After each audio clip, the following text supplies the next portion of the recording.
Let's travel, Caesarea.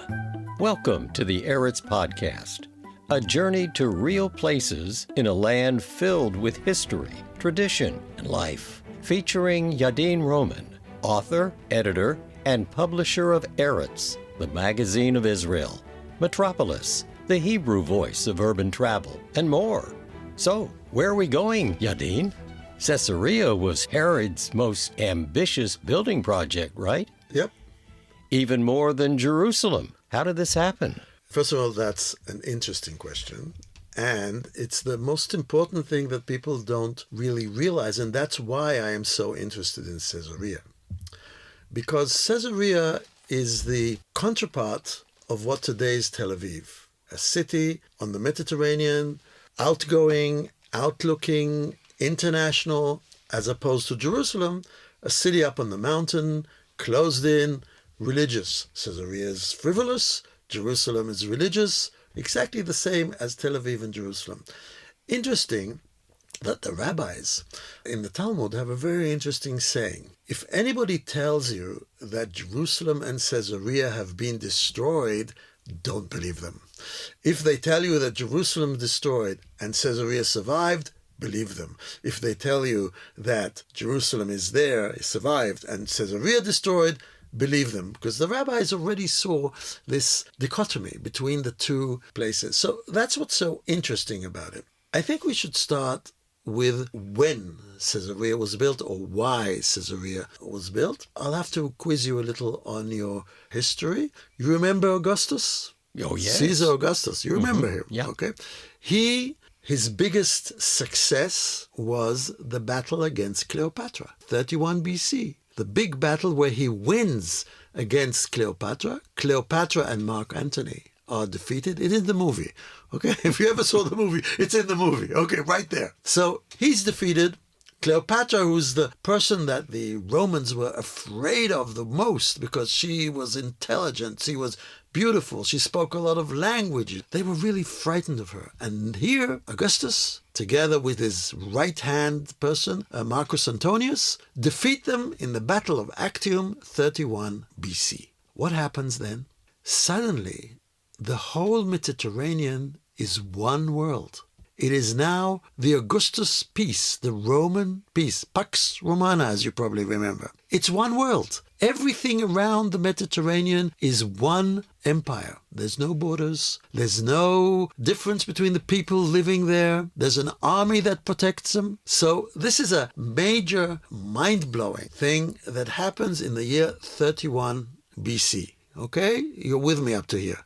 Still am. Okay. Now, Herod, who's a supporter of Mark Antony. He's a staunch supporter of Mark Antony, even though Cleopatra hates him, by the way. And Cleopatra tries to seduce him, to get Mark Antony to kill him. He actually manages to sort of whittle his way around Cleopatra and remain in Mark Antony's good books and favors. And Mark Antony understands what Cleopatra is about. And then when Augustus wins, Herod is scared. What am I going to do now? He's called to Augustus, who sits in Rhodes, by the way. He calls all these kings of the East. And Herod says to Augustus, look, I was a staunch ally of Mark Antony.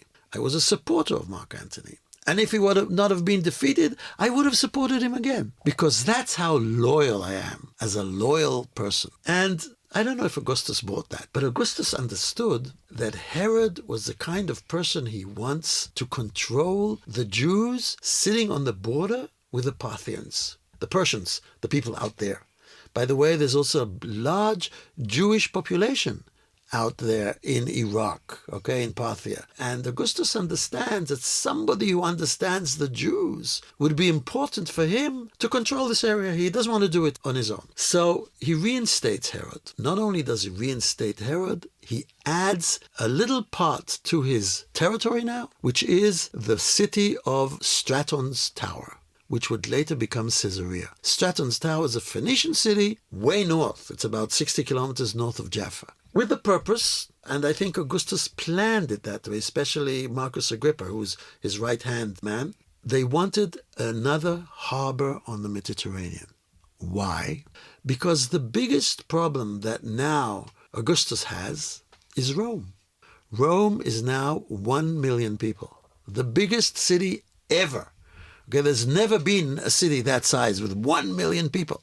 That's Rome, and it's growing. And these people have to be fed. Remember, bread and circuses, okay? You've been to the various bread and circuses establishments in Rome. Why does he need to add Caesarea? Because he has to feed the people in Rome. To feed the people in Rome, the basic breadbasket of the Roman Empire and the Egyptian Empire, grain comes from Egypt. It comes from North Africa, not that much, from a few islands in the Mediterranean, and mainly from Egypt. Every year in April, when the corn ripens, the Egyptian grain fleet sets out, which is a Roman fleet, huge boats, sets out from Egypt to Rome. It takes about 6 weeks to get from Egypt and Rome. By the way, the other side, the coming back is faster because it's with the current. How do the ships go? They go up along the coast, huddling the coast, and then at a point opposite Cyprus, they turn towards Europe. The point opposite Cyprus is Caesarea. When you look at it, all the way from Alexandria, which is the main port of Egypt, up to Caesarea, there's no port on the way. Small ports. There's only Gaza, which has a small, very small port, and Jaffa. These ports, like all the ports along the Mediterranean, are actually made of big coastal rocks that create some kind of little inlet where ships can't harbor there. Only small ships and only people who take ships from the boat to the shore, like boats. There's no place to harbor these huge grain boats. And then if there's a disaster, if there's a storm, the grain boats will be destroyed. Supply to Rome will be cut. So the need for another harbor on the way, which is called where Caesarea is today, it'll be called later Caesarea, is something that is upper in the Roman minds, in Marcus Agrippa, who's thinking about it, and Augustus. And they help Herod. I think personally that they initiated it. Nobody agrees with me. So I think, but for sure, they helped Herod.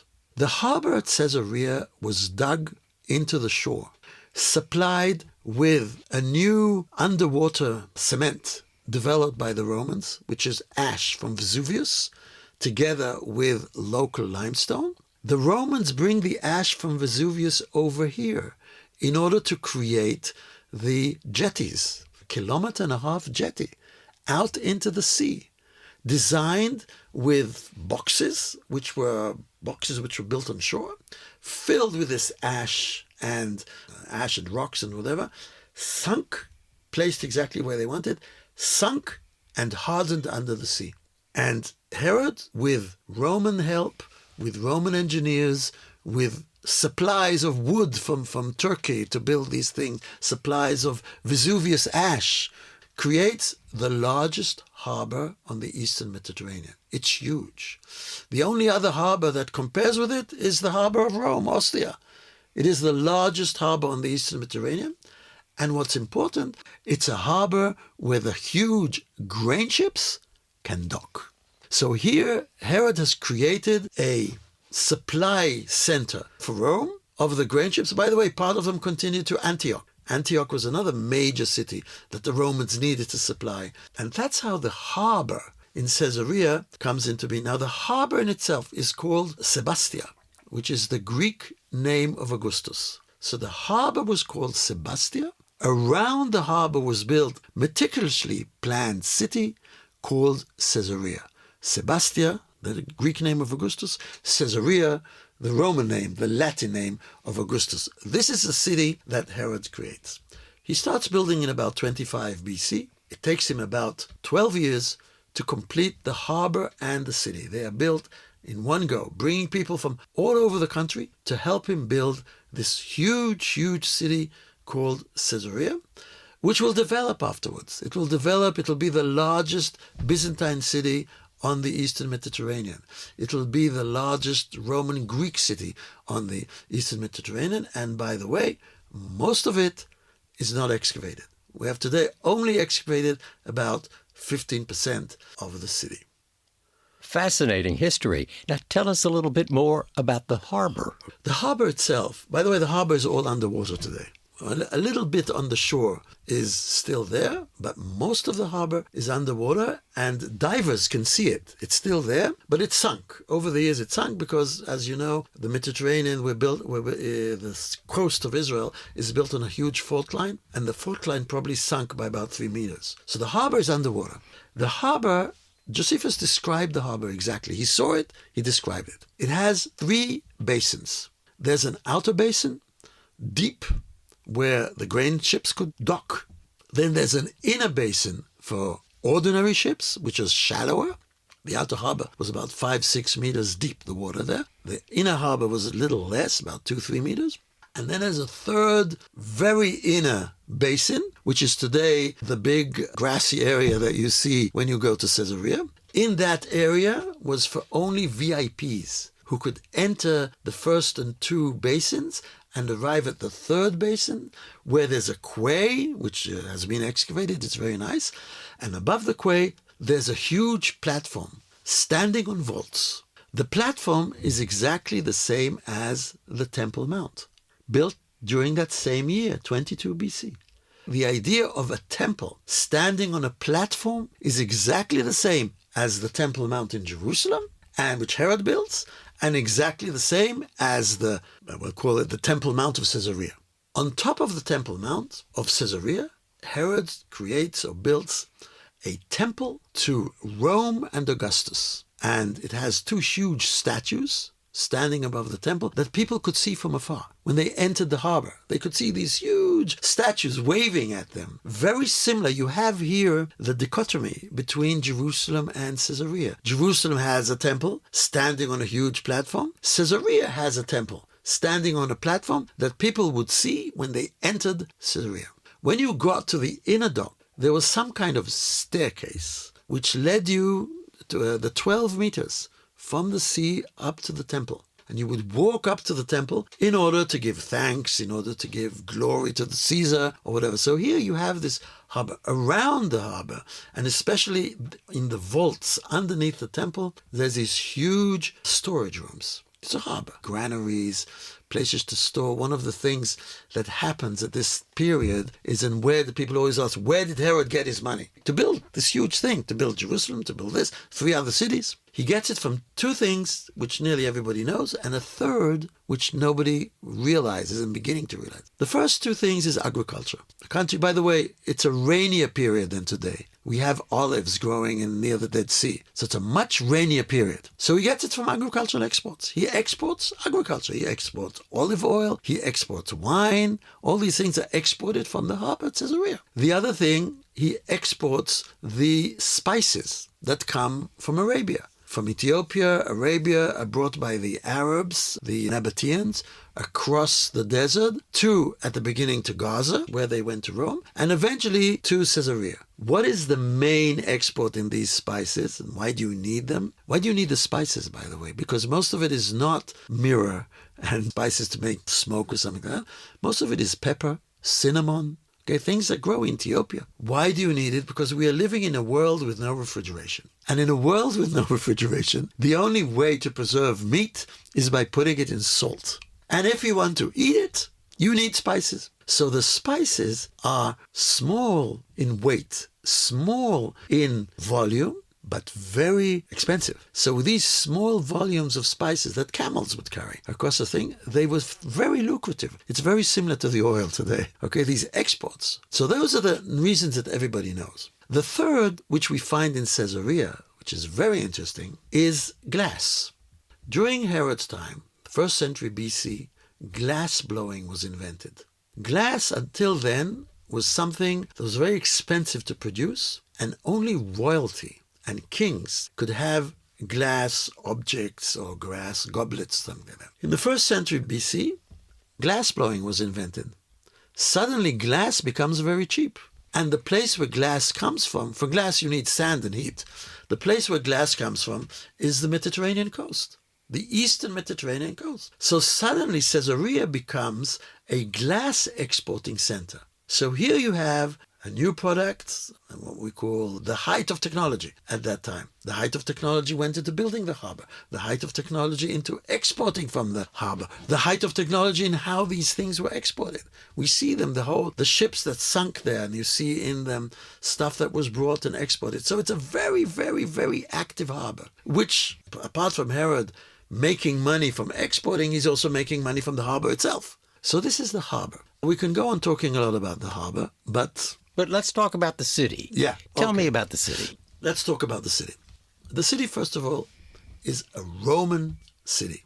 It's designed as a Roman city. The city was inaugurated probably in the year 10 or 12 BC.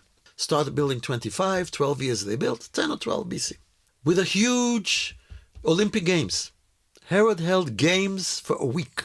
In order to hold these games, to make this city a Greek-Roman city, he builds, for the first time, in the eastern part of the Roman Empire, he imports buildings or edifices that are used for sport and amusement. There is no sport and amusement in the biblical world. It doesn't exist. Here, Herod exports the lot. He builds a theater, huge theater. He builds an amphitheater. The difference between a theater and an amphitheater is in the theater, you watch plays and shows. So you're sitting in front of the stage. In an amphitheater, that's where the gladiators fight the lions. So it doesn't matter which side you're sitting. So it's round. An amphitheater is round. Theater is only half a circle. So he builds an amphitheater. He builds a theater. He builds an odeon. An odeon is a small theater for reading poetry. And he builds an hippodrome for horse racing. Chariot racing. These things are all things that Herod imports to the east. They don't exist before. They will spread in the east because Herod brings them in. Another thing that he brings in is bathhouses. The whole idea of the Khan and mikveh and Turkish bathhouse, that's something that Herod brings. He brings the Roman bathhouse. You don't need a switch bath. You don't need a place to sweat. We sweat enough. You don't need it here. But Herod imports the Roman bathhouse, lock, stock, and barrel. And this is something that he brings also to the east. He introduces to the east the idea of bathing, hot bathing. The city is designed in blocks, lays out 15 north-south roads, the same amount of east-west roads. They're called cardo like heart, and decumanus. So there's cardos, 1, 2, 3, 4, 5, 6, decumanus between them, and that creates blocks, city blocks. Now, eastern cities are not designed in blocks. They're designed in streets that develop slowly, like the old city or like any old city. Herod designed blocks, building blocks, like you would build in New York. It's blocks. He leaves them empty, most of them. When the city is inaugurated, most of the blocks are still empty. But Herod is selling them to people who will be coming to the city, and this generates more funds. So you have this city designed in blocks. You have the city with these elaborate Greek-Roman amusement centers, huge, very big. Remember, the Colosseum is not built yet. And the Cardo Maximus in Rome, the largest amphitheater in the Roman world, is still not built. Herod built his before the Cardo Maximus. By the way, the story how he built it is very interesting because he planned it probably somewhere else. But after he builds the huge wharf and the breakwater, remember, 1.5 kilometers into the sea, what happens, sands in Israel or in the Mediterranean, sands come up from the Nile. The Nile estuary brings sand, from Ethiopia, Nubia. And this sand is taken by the currents up north, and that creates the shores. Now, if you build a wharf or if you build a dock into the sea, what will happen? The sand will accumulate behind the dock because it doesn't go further north, so it accumulates. Herod woke up after 2-3 years, his architects actually, and he sees beach, a huge beach. Where there used to be a bay behind the wharf, there's now a huge beach. He says, it's not in the plan. It's not in the design. Let's build an amphitheater there. Let's build a hippodrome. So the hippodrome is not planned like the original city, but it's there. It's huge. The hippodrome, by the way, the archaeologists didn't know that it existed because it was all covered in sand. And only when they started digging in that area, suddenly, there's an amphitheater. The same that happened to Herod. The other thing that Herod builds, he builds for himself a palace on a peninsula jutting out into the sea. The palace is surrounded on 3 sides by water. This is typical Herod. When Herod wants to build something, a palace, a big building or whatever, he will build it as an outstanding feature. Think of Masada. With his northern palace has 3 steps in the rocks, clinging to the rocks. That's Herod. I will build these most extravagant places. The same thing he does in Caesarea. He built his palace jutting 150 meters out into the sea, a beautiful palace. So if you're looking at Caesarea, Herod Caesarea, you have a city embellished with a harbor and the storage that goes around the harbor. You have a city with all these installations for the inauguration of the city. By the way, the inauguration is interesting because Herod later held the city inauguration, or the city games were held every 4 years, for many, many years after, even after he died. And the amazing thing about Herod, for the first time in the world, first of all, he gave out very expensive prizes. So people from all over the Roman world came here to play in Caesarea, to compete in Caesarea. The other thing that Herod did for the first time, he gave prizes for 2nd and 3rd place, which wasn't there before. So you have these people coming here to fight for not only the great first prize, but 2nd and 3rd. So this is the city. It's a Greek city. And people move into it. In very few years, the city became a very important center. A Jewish center of learning, which is very interesting, a Jewish center of developing of the Talmud, and later a very important Christian center. But I think that's stuff that we'll talk about later. First, we have now Herod's huge city, his Greek city, which will cause a lot of problems later, wealthy, rich on the Mediterranean, that Herod's Caesarea. Throughout this history, you refer to Herod repeatedly. He must have had an enormous staff. Herod had a very big staff. He's interesting because he had a very rich country eventually, but he has to fight for the country. And eventually, just before he built Caesarea, the people are against him. They were like the Hasmoneans, which Herod replaced. He was like this upstart. He married Miriam, the Hasmonean. Last Hasmoneans, maybe we'll talk about that one time. The last Hasmoneans was Queen Shlomzion. She had 2 sons who fought each other, and the Romans could make their way and conquer Judea because the 2 sons were fighting each other. But Herod is brought in. Interesting story later. He marries Miriam, who's the last Hasmonean princess, in order to be a Hasmonean, to get accredited. He eventually kills them all. He kills Miriam, he kills her father, he kills all the rabbi, he kills whatever he can, which is a way, which at that time, that's how it was done. We would say, oh, Herod, he was a murderer. No, he wasn't. A king had to fight to be able to stay in power. So he had to kill anybody who was going to be opposed to him and all that. But in the year 25, there's a big famine in the country. There's an earthquake and a famine, 25 BC. There's an earthquake and a famine, and that's when Herod becomes the Herod that the people like. He opens his granaries. He buys wheat from Egypt. He creates an army of field workers to work the fields during famine that's here. So at the year 25 BC, he's more or less liked, or his people are accepted. He's accepted. He has his staff. He has people who work for him a lot. I think the most important that we have to talk about is the picture that we get about Herod is a little convoluted because of him. Because all we know about Herod comes from Josephus. Josephus lived 70 years after Herod, was dead. So how does Josephus get it? Josephus got it from Nicodemus of Damascus. Nicodemus of Damascus was a well-educated Greek who lived in Damascus, who was the tutor of the children of Cleopatra. And when Augustus gives Herod this extra territory, he also gives him troops that served Mark Antony, and he gives him Nicodemus. Nicodemus comes to Herod, and he now becomes Herod's chief of staff, foreign minister. He speaks Greek. Herod doesn't speak Greek. He represents Herod. Herod went to speak to Augustus at Rhodes. He didn't go alone. He doesn't speak Greek. So he speaks Aramaic, probably. So he's Herod's right hand. And he writes a history of Herod, a biography of Herod, which, luckily for us, Josephus was good enough to tell us that he got a lot of what he writes from this biography, okay? He didn't steal it. He told us about it. Nicodemus was a man who was actually a playwright. He wrote a couple of plays. He wrote a history of the world, which nothing has remained. He wrote a history of Augustus, and he wrote a biography of Herod, who he worked with him. Nicodemus, as a playwright, liked everything dramatic, everything that was yellow, everything that was gossip. So from the time of Herod, which Josephus takes from Nicodemus, we get a lot of gossip. We have a lot of people working with him. We find out a lot about Herod and his family, which is something that we should talk about. But just to give you a picture who Herod is, Herod had 10 wives, not at the same time. He married the beauties of Jerusalem. He married Miriam, who was his second wife, killed her later. He married a few more, which he exiled. Okay, but he had 10 wives. Of these 10 wives, he had 31 children.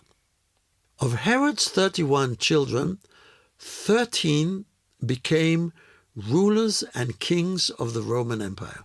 So this is Herod's family is a well-entrenched Roman family, part of this Roman Empire, with Herod's children or grandchildren or offspring ruling in Lebanon, ruling in Armenia, ruling in Turkey. You have these kinglets or sovereigns that the Romans appoint because they come from Herod's family. Herod was considered very loyal to Rome. His children were brought up in Rome, in the palace of Augustus. So this is the person that builds Caesarea. He's still not Herod with his 13 kids when he starts building Caesarea, with his 39 kids when he starts building Caesarea, but he will develop as that later. But, and I think we should end with that about Herod, he kills a lot of his relatives, a lot of his children. Even on the day on his deathbed, he kills his firstborn child, which could have replaced him. He thought that he was plotting against him. To such a way that Augustus remarked once that it is better to be a pig in Herod's court than his son. Pigs are not killed in a Jewish court. So that's Herod.